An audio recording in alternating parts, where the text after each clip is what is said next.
Okay, so we already done our dentist work. Actually, we had our cleaning yesterday, Braxton and I. And today, Braxton came back for filling. His filling that was done in the Philippines that we spent a lot of money to, it was not good. It got broken when we came here in the US. The filling was not deep enough. There were no even filling between the teeth.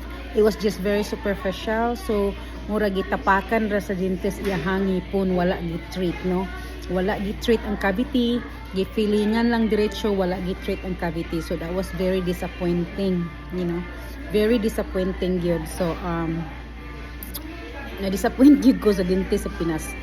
So dako among gasto adto, pero okay lang karon another journey sa iyang teeth. So but we are gonna do this, continue doing this for like at least a year, you know. So it's a lot of money, but we need to do it while the insurance is good. So he's got a really good dental insurance, so that's a good news for that. And now ngaon sa mi kay gigutom ni, so naami sa McDonald karon. So mangaon sa mi, so mangaon tag chicken nuggets ninyo. McDonald love their chicken nuggets and their fries.